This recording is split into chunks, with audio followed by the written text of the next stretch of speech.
She whispered, "It hurts. Down there." The billionaire froze when he saw what she hid under her dress. Hello everyone. Before we begin today's story, I have a small favor to ask. Please hit subscribe and turn on the notification bell so you never miss our channel's new videos. It's quick, free, and the best way to support us in bringing you more dramatic stories. Your support means the world to us. Where are you watching from? Drop your city or country in the comments below. Thank you very much. Now, let's return to our main character. The rain had turned the entire downtown parking structure into an echoing chamber of dripping water and hollow footsteps. It was past midnight, the kind of hour when the city felt empty enough for danger to hide in every shadow. Adam Hale, hood up, dressed in plain jeans and a worn jacket, was heading to his truck after visiting one of his construction sites. No one looking at him would guess he was one of the youngest real estate billionaires in the state. He preferred it that way. That was when he heard it. Faint, shaky, almost swallowed by the sound of rain hitting concrete. "It hurts," a woman's voice. Soft, strained.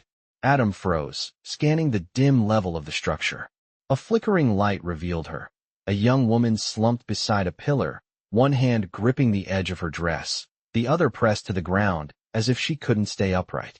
Her breaths came in short, sharp gasps. He stepped closer, raising his hand slightly so she wouldn't panic.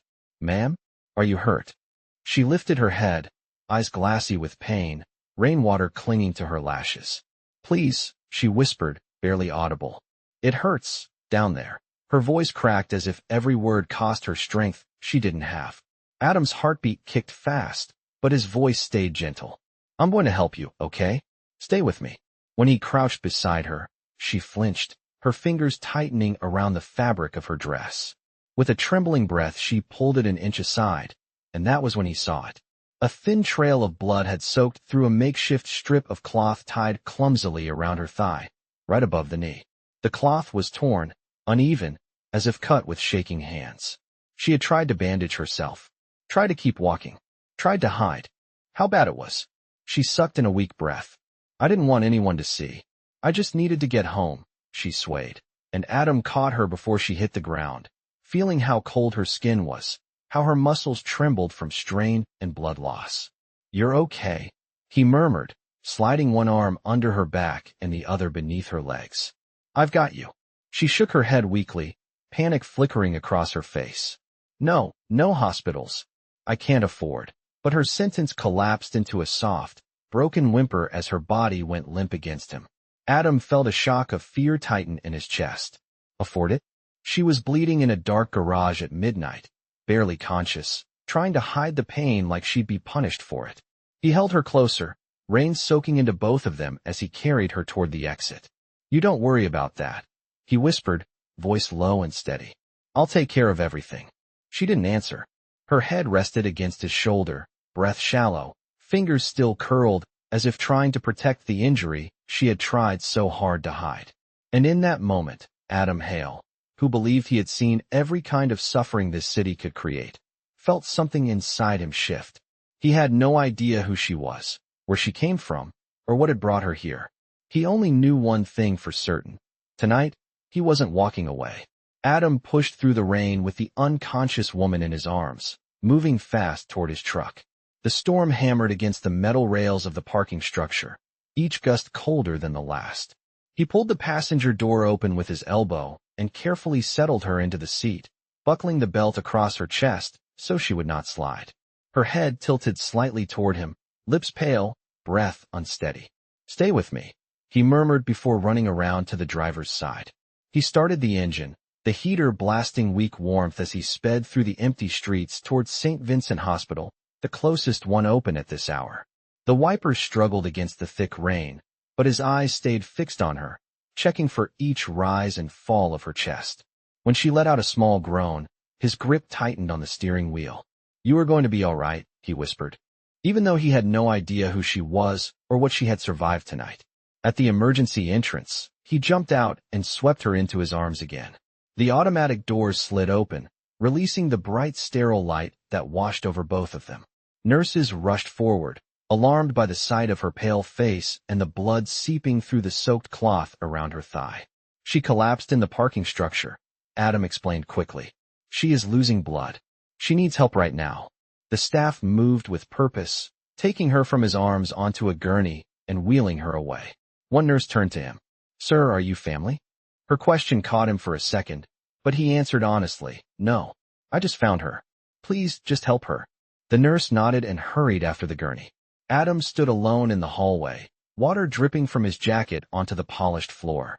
The building hummed with quiet urgency, machines beeping, distant footsteps echoing through the sterile air.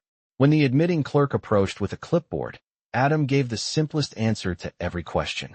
Do you want to cover her bill for tonight? The clerk asked. Adam did not hesitate. Yes, all of it. Whatever she needs. Only then did he allow himself to breathe. He sat in a plastic chair near the waiting area, elbows on his knees, his soaked jacket leaving a dark patch behind him. Minutes stretched into a long hour. He kept replaying the moment he found her, how her voice trembled when she whispered that she was hurting, how she had tried to stay conscious even though her body was giving up. He had seen people in tough situations before. He had built shelters, funded clinics, donated to crisis centers. But this felt different. This was personal. Finally, a doctor approached. Adam stood instantly. She is stable for now, the doctor said. The wound is deep but not life-threatening because you brought her in quickly. She lost a fair amount of blood. She needs rest, fluids, and observation. Relief hit Adam so fast he had to exhale slowly to steady himself. Can I see her? He asked. The doctor nodded and guided him to a quiet room toward the back of the ward. When Adam stepped inside, she was lying on the hospital bed, connected to N4, her hair damp, her breath steady, but shallow. The harsh fluorescent lights softened around her, making her look younger, almost fragile. Her purse sat on the side table, the strap frayed, the zipper bent. A folded piece of paper poked out slightly. Adam recognized it instantly. The colorful edges, the childish scribbles he had seen earlier when she clutched it in her hand. He gently lifted it, unfolding it with care. It was a drawing made with crayons, simple and shaky, but full of emotion. A small girl, smiling brightly, stood next to a taller woman holding her hand. Underneath, in uneven letters, it said, "You are my hero." Adam stared at it for a long moment, something tightening in his chest. Whoever she was carrying more than pain tonight. She was carrying someone else's hope.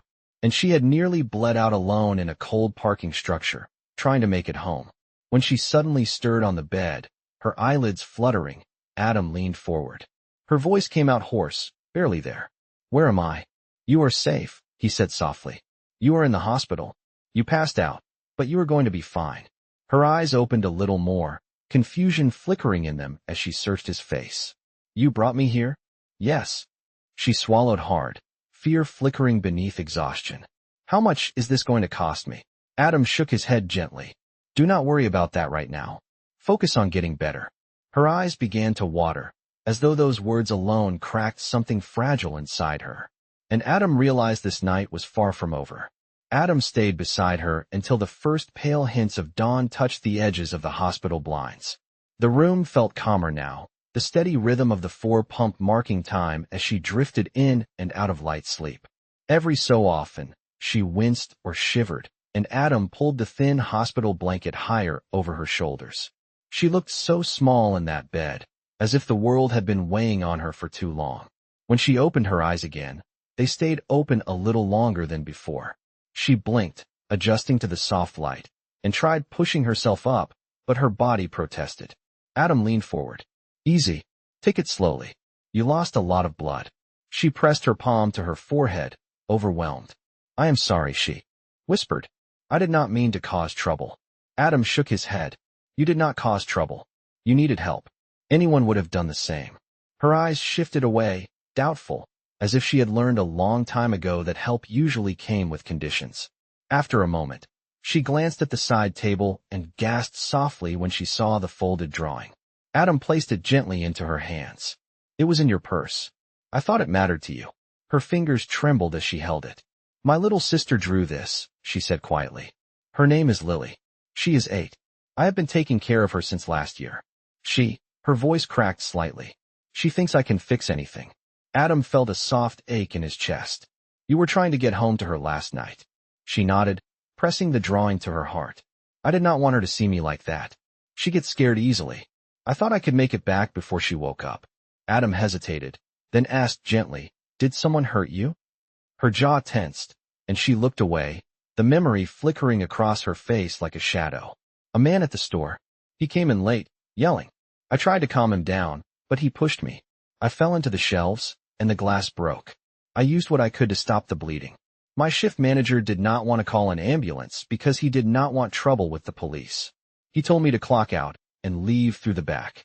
I walked for as long as I could." Adam gripped the arms of his chair, anger simmering under his controlled voice. "No one should have sent you out like that." She shrugged weakly, as if this kind of mistreatment was nothing new. "I just needed to pick Lily up from the neighbor before it got too late. I thought I could push through it." She swallowed hard, her eyes glistening. "Thank you for helping me, but I cannot stay here too long. I cannot afford it. And Lily is probably wondering where I am. Do you have anyone who can watch her longer?" Adam asked.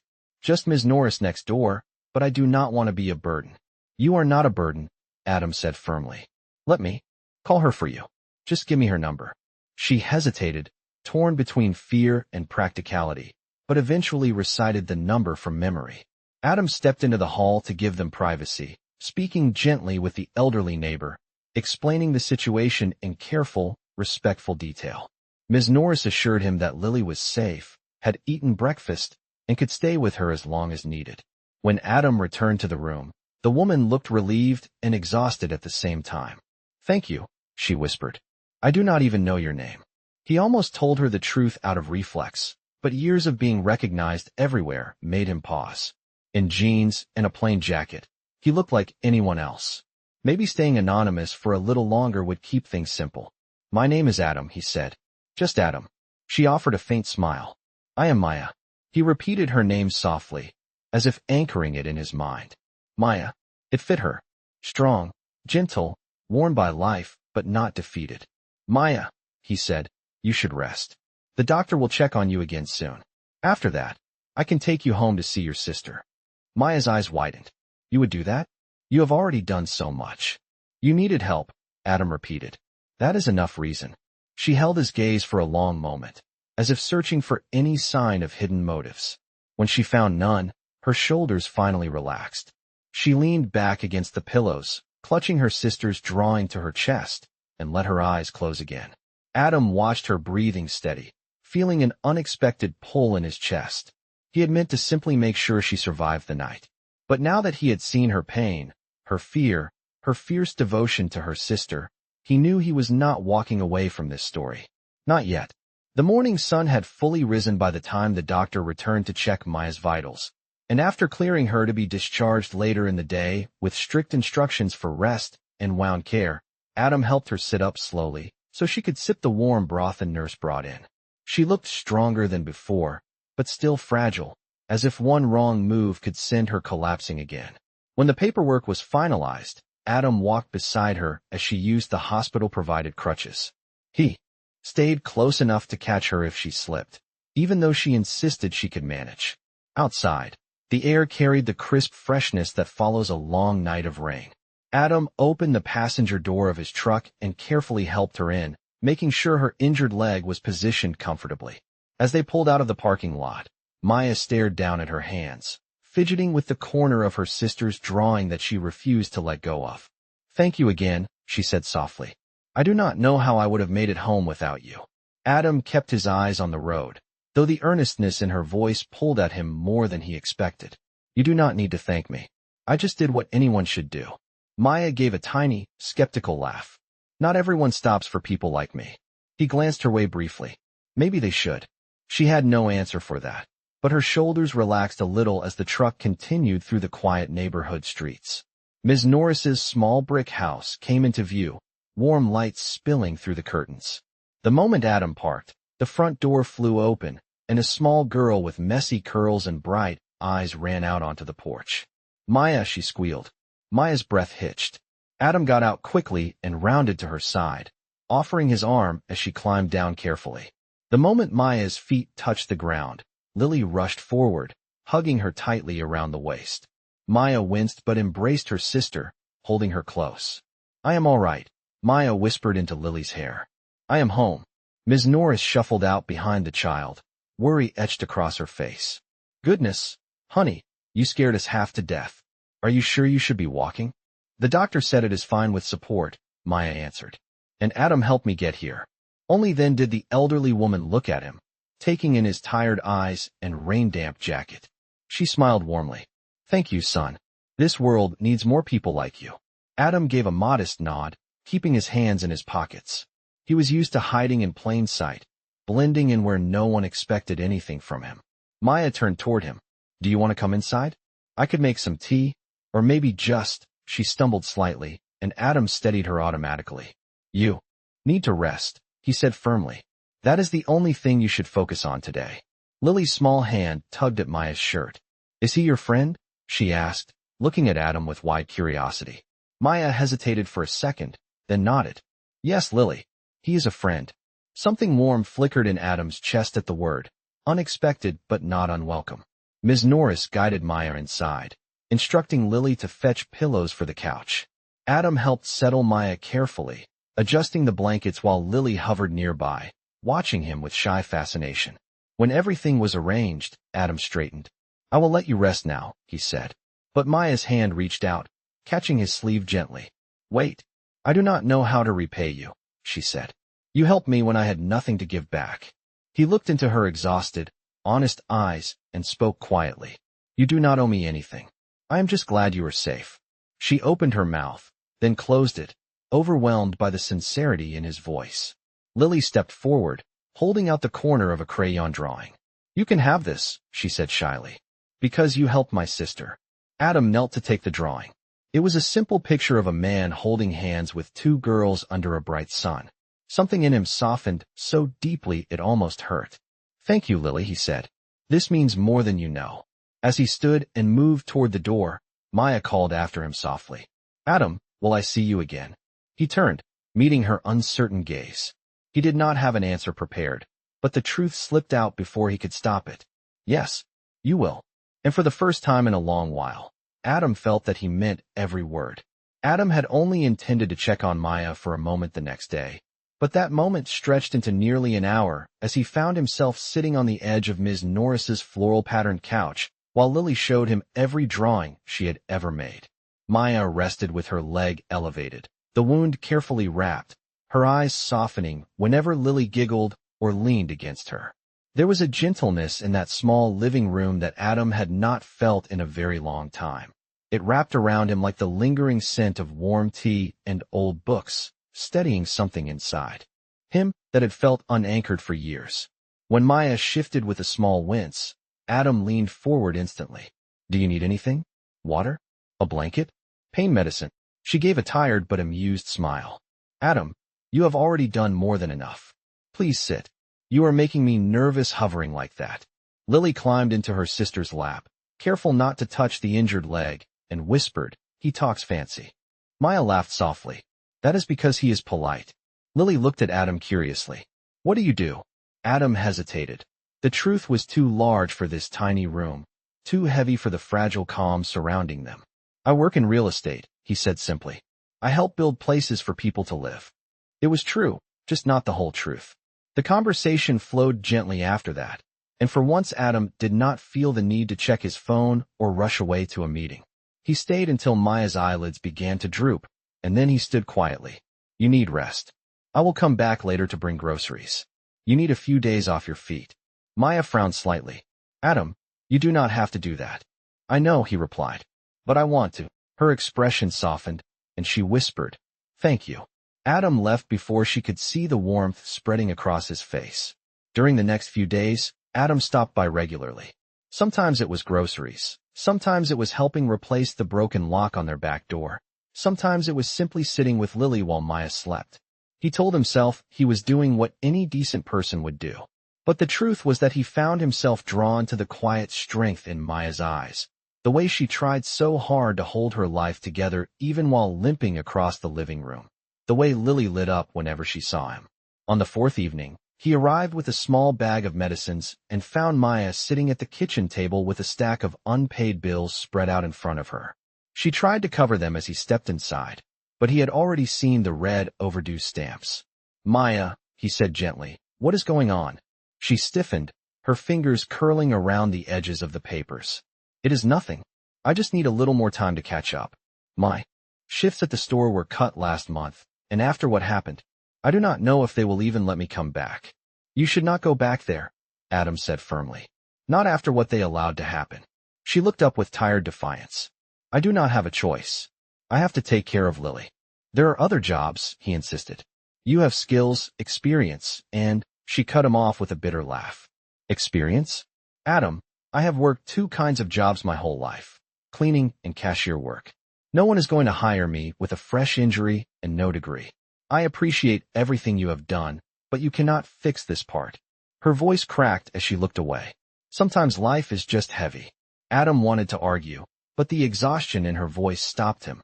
Instead, he walked toward her slowly and set the bag of medicine down.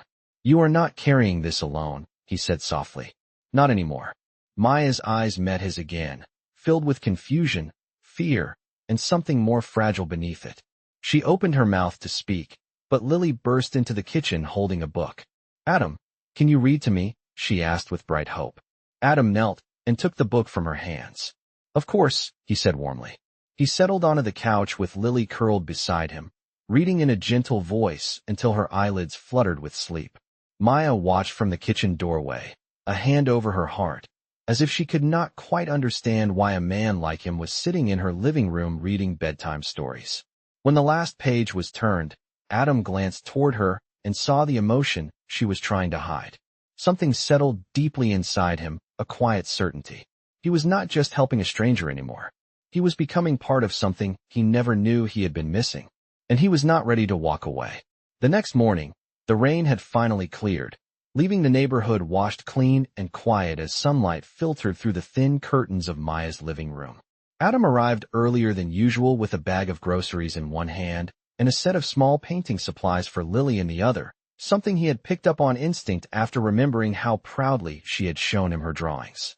When he stepped inside, Maya was leaning against the kitchen counter, trying to pour cereal into a bowl while standing on her injured leg far longer than the doctor would have approved. Adam crossed the room in 2 quick steps and steadied her elbow. You should not be standing like that, he said. Sit down. I will take care of breakfast. She sighed but allowed him to guide her to a chair. I cannot just lie down all day. Lily needs to get ready for school. Lily looked up from tying her shoes and grinned. Adam, look, I can do it by myself today. Adam smiled. You did a perfect job. Once Lily was packed and ready, he offered to drive her. Maya hesitated, clearly wrestling with whether she should trust him with something so personal, but Lily squeezed her sister's hand and said, Please, Maya, he reads stories really nice. That earned a small smile from Maya, and she nodded. Thank you, Adam. After dropping Lily at school, Adam returned to find Maya on the couch with her bills again, though this time she slid them under a cushion as soon as he walked in. He pretended not to notice and began making tea. You do not have to help every day, she said, watching him move around the kitchen with a familiarity that startled her. You have your own life, your own job. He placed the cup gently in front of her. I do, but coming here does not take anything away from it. She shook her head softly. I do not understand why you keep doing this. He sat across from her, his expression steady. Because you and Lily deserve to feel safe. Because no one should face what you faced alone. And because I want to be here. Her eyes searched his face as if looking for the catch, the hidden condition, the string attached to kindness. She opened her mouth to speak, but the knock on the door startled both of them. Maya stiffened instantly, fear flashing in her eyes. Adam stood up, placing himself between her and the door without thinking. When he opened it, a man in a wrinkled store uniform stood there, his posture impatient. Is Maya here?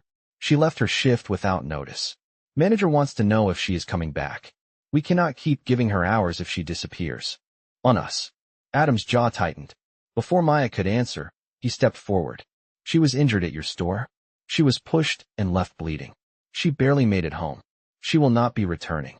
The man scoffed. Look, buddy, this is between her and the store. And we never told her to leave injured. She walked out on her own. She walked out because no one helped her, Adam said, his voice low and even. And if your manager would like to discuss that further, he can speak with me directly. The man rolled his eyes, muttered something under his breath, and walked away. Adam closed the door quietly and turned back to Maya, who looked shaken but also relieved. You did not have to do that, she whispered. Yes, I did, he said.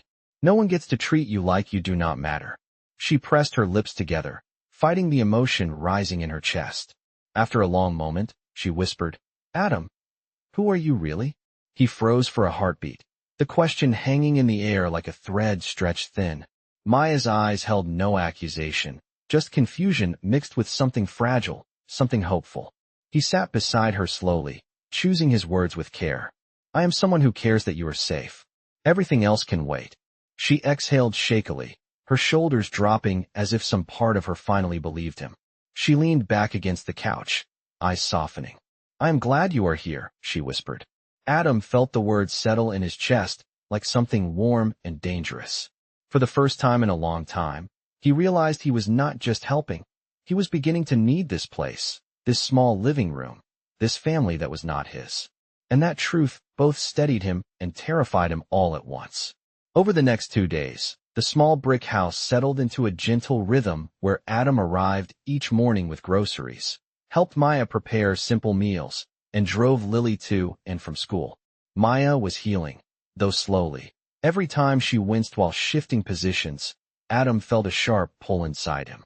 He tried to hide it, keeping his voice steady and calm, but Maya noticed anyway. On the third afternoon, as sunlight spilled softly across the living room, Maya was sorting through a basket of laundry from the couch, while Adam replaced a flickering light bulb in the kitchen. Lily was sprawled on the floor nearby, coloring a picture of a house with bright blue windows and 3 stick figures holding hands. This is you, Maya, and this is me, Lily said proudly, pointing at the drawing. And this is Adam. Maya's cheeks warmed slightly as she looked over Lily's shoulder. He has very long arms in this picture, she teased gently. Lily giggled. That is because he helps reach things. Adam glanced over from the kitchen doorway with a small smile, but before he could say anything, a firm knock sounded at the front door. Maya stiffened instantly, her hand freezing over the laundry basket. It is probably a package, Adam said, walking toward the door.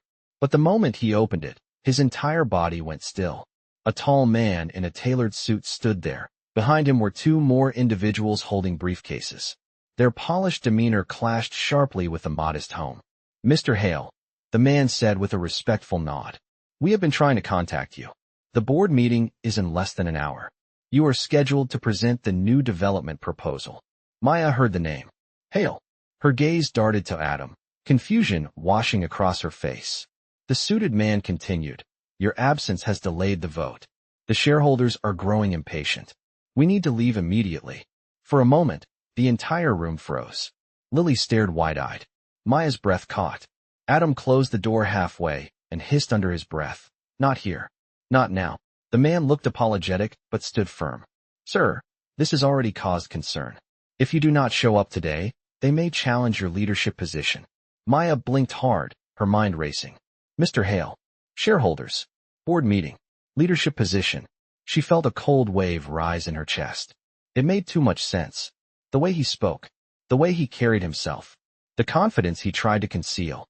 Adam turned back toward her, but she had already risen from the couch, leaning heavily on the armrest to steady her injury. Adam, she said quietly, what is going on? His face tightened with guilt. Maya, I was going to tell you. I just needed time. Time to tell me what. Her voice shook. Who are you? The suited man stepped forward slightly. Ma'am, Adam Hale is the Chief Executive Officer of Hale Development Group. He is one of the— That is enough, Adam snapped, but the damage was already done.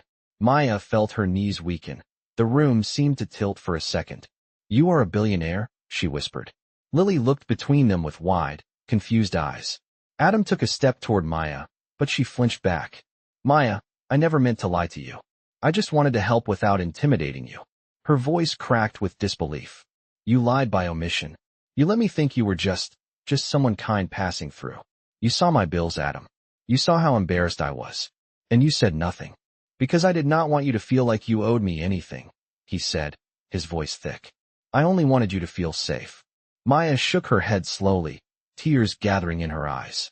People like you do not show up in houses like this. They do not drive children to school. They do not buy groceries for strangers.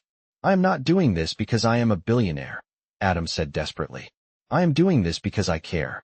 She swallowed hard, pain flashing across her face. I do not know what is real anymore. Behind them, Lily whispered, Maya, do not cry. But Maya could not stop the tears slipping down her cheeks. Adam's chest tightened painfully as he watched the trust he had worked so hard to build crumble in seconds.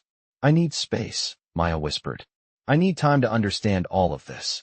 Adam nodded slowly, his voice barely steady. I will give you whatever you need. He stepped back as the men in suits opened the door wider. Before leaving, he looked at Lily, who clutched her drawing nervously.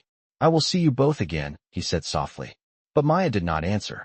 And as the door closed behind him, the silence left in his place felt heavier than any storm he had ever walked through. Adam's return to the corporate world was harsher than the storm he had left behind at Maya's doorstep. The moment he stepped into the glass-walled boardroom, a dozen eyes locked onto him with impatience and barely restrained frustration. You are late, Mr. Hale, one board member said sharply. This company cannot operate around your disappearing acts.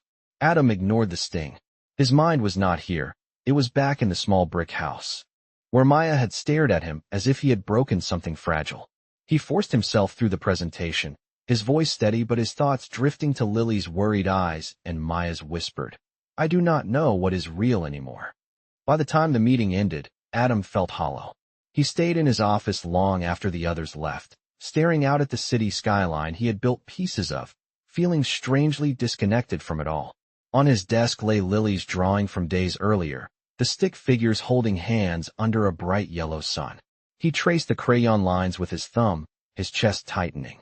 He had wanted to tell Maya the truth. He had planned to, but the right moment never came, and now it was too late.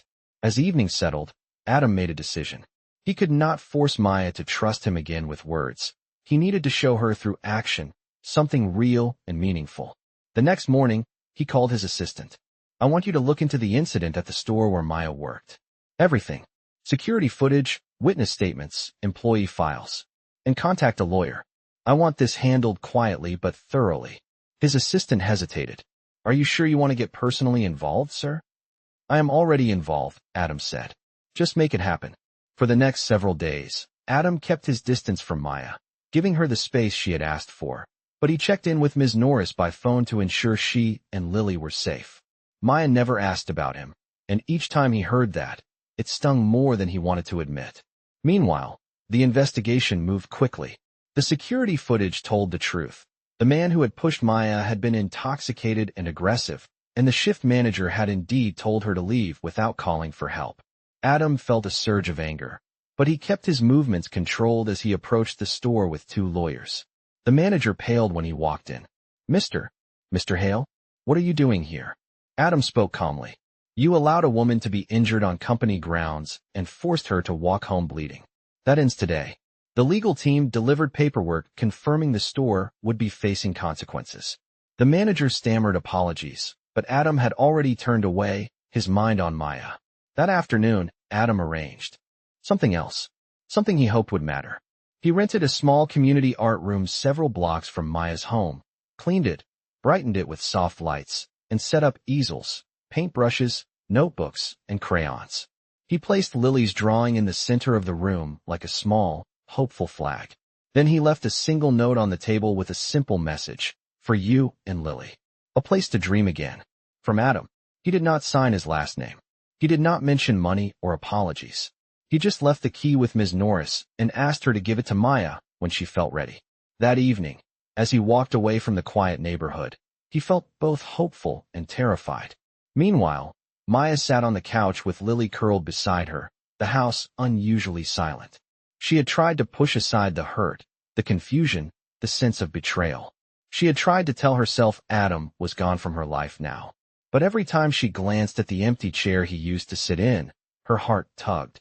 When Ms. Norris knocked gently on the door and handed Maya the small key and note, Maya's breath caught in her throat. She unfolded the paper slowly. Her eyes softened. Her fingers trembled. She whispered his name under her breath, not in anger this time, but in something closer to longing.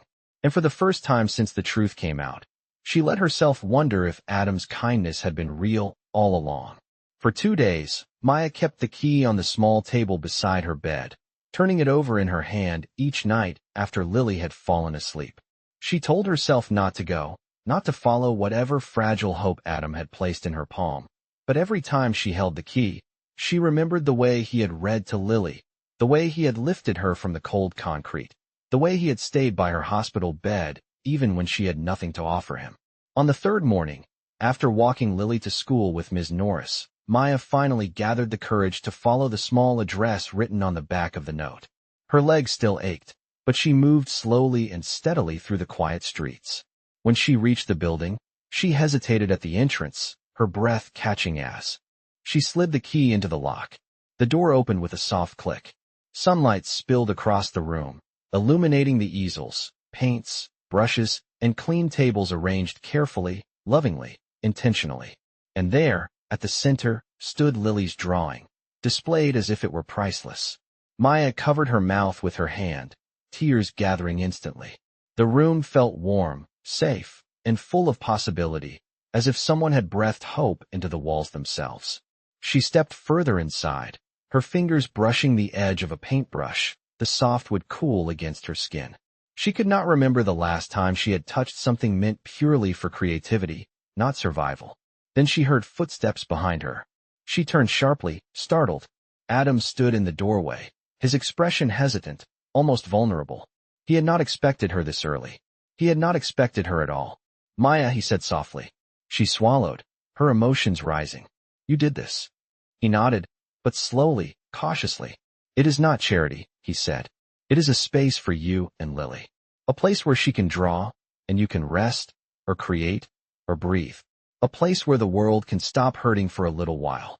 Maya looked around the room again, her heart tightening. "Why?" she whispered. Adam took a small step closer, his voice low and steady. "Because the night I carried you into the hospital, I realized something. I realized that for all the buildings I have built, for all the boardrooms I have sat in, I have never done anything that felt as meaningful as helping you and Lily. I care about you. Both of you."